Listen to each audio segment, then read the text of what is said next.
కామారెడ్డి జిల్లాలో 2 రోజుల్లో ధాన్య కొనుగోలు ప్రక్రియను వేగవంతం చేయాలని డిమాండ్ చేశారు మాజీ మంత్రి వేముల ప్రశాంత్ రెడ్డి. లేకపోతే రైతులతో కలిసి ప్రత్యక్ష ఆందోళన చేపడతామని హెచ్చరించారు. మాజీ ఎమ్మెల్యే జాజల సురేందర్తో కలిసి నాగిరెడ్డిపేట మండలం మాల్ తుమ్మెదలోని ధాన్య కొనుగోలు కేంద్రాలను ఆయన పరిశీలించారు. రైతుల్ని ఇబ్బంది పెడుతున్న సర్కార్పై పోరాటం తప్పదని హెచ్చరించిన మాజీ మంత్రి వేముల ప్రశాంత్ రెడ్డితో మా ప్రతినిధి Ravinder face to face. Kamareddy జిల్లాలో రైతు అత్యంత దారుణమైన పరిస్థితిని చవిచూస్తున్నాడు. ఇంకా వడ్లు కల్లాల్లోనే ఉన్నాయి, కొనుగోలు కేంద్రాల వద్ద ఉన్నాయి.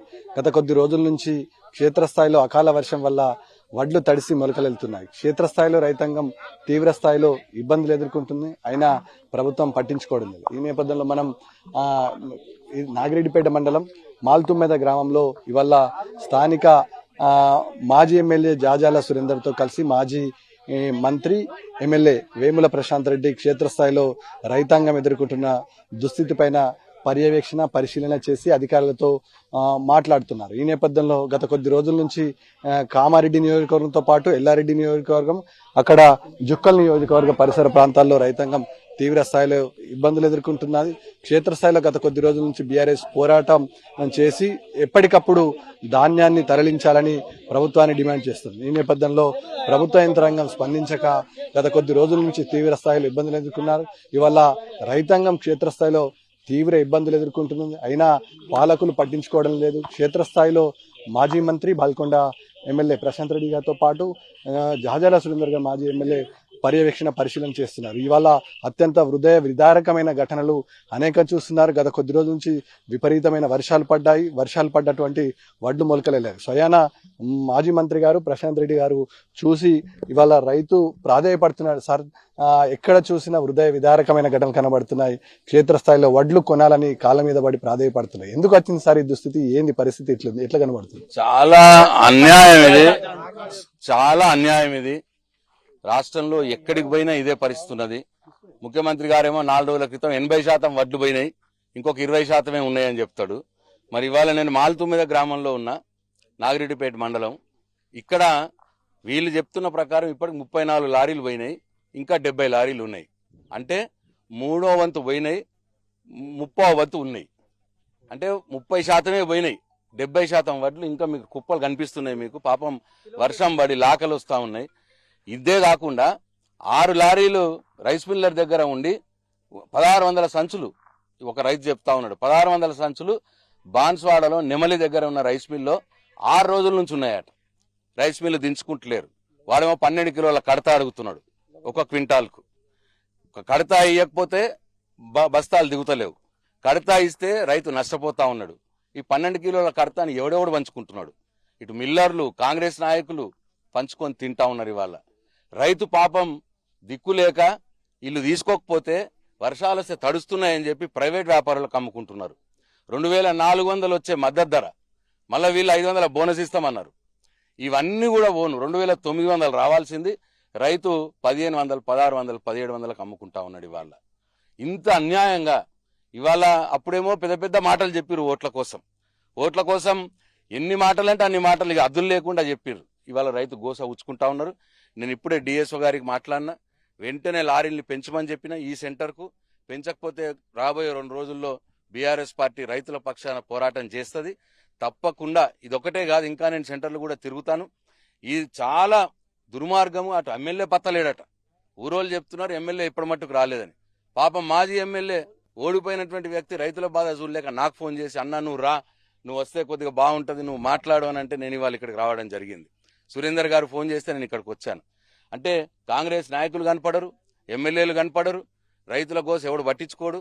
ఇక్కడ లాగలు వస్తూ ఉన్నాయి, కుప్పలు అట్లనే ఉంటున్నాయి, వెళ్తలేవు.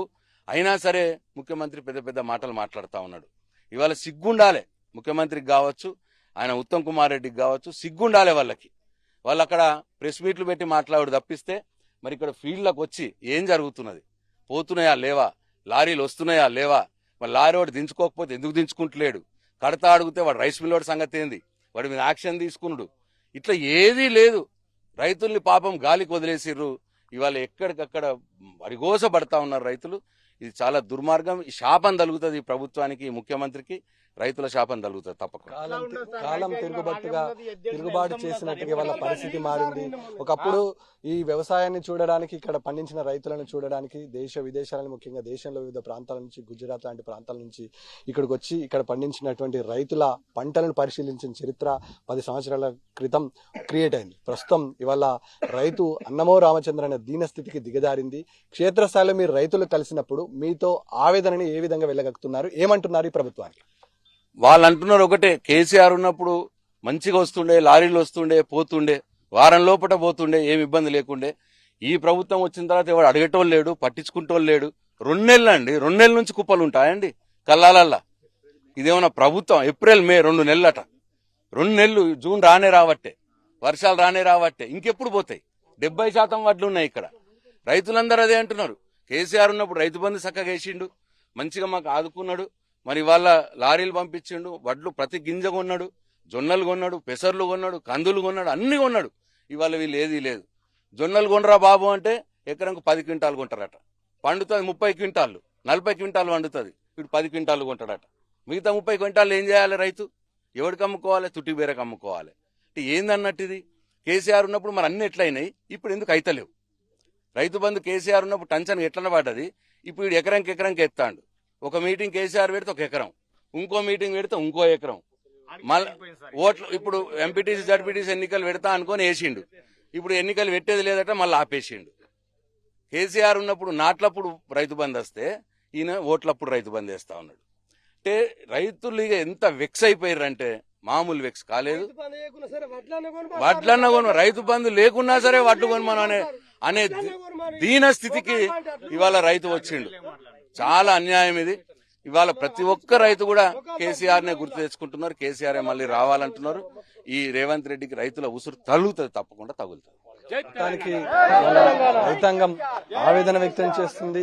గత కొద్ది రోజుల నుంచి క్షేత్రస్థాయిలో 2 నెలల పాటు రైతులను క్రాఫ్ చేసి ధాన్యం కొనుగోలు కేంద్రాలకు, అదేవిధంగా కల్లాలకు తరలించిన పరిస్థితి స్పష్టంగా కనబడుతుంది. మనం చూస్తున్నాం విజువల్లో, ఎక్కడ చూసినా దాదాపుగా 2 నెలలు అవుతుంది ఈ వడ్లు ఇదే పరిస్థితి ఉంది. ఇవాళ టార్పాలిన్ల ఖర్చు, గన్నీ బ్యాగుల ఖర్చు, ముఖ్యంగా ఇక్కడ రెయింబావులు కాపాడుకోవాల్సిన అవసరం ఉంటుంది. చీడపీడల నుంచి ఒక రకంగా ఎదుర్కొంటే, ప్రస్తుతం ఇవాళ రైతాంగం ఇవాళ టార్పాలిన్లకే సగం ధాన్యాన్ని ఖర్చు చేయాల్సిన అవసరం ఉంటుంది. ఇవాళ రైతాంగం మనం చూస్తున్న విజువల్లో మొలకలెత్తున్నా, ఎక్కడ చూసినా మొలకలెత్తే పరిస్థితి కూడా కనబడుతుంది. తక్షణమే ప్రభుత్వ యంత్రాంగం స్పందించి ఇక్కడ ఉన్నటువంటి వ్యవస్థను న్యాయం చేయాలని ప్రభుత్వానికి డిమాండ్ చేస్తున్నా. తక్షణమే ప్రభుత్వ యంత్రాంగం స్పందించి ఇక్కడ ఉన్నటువంటి రైతులను ఆదుకోవాలని డిమాండ్ చేసిన పరిస్థితి స్పష్టంగా కనబడుతుంది. వీడియో అశోక్తో కలిసి రవీందర్, టీ న్యూస్, కామారెడ్డి జిల్లా.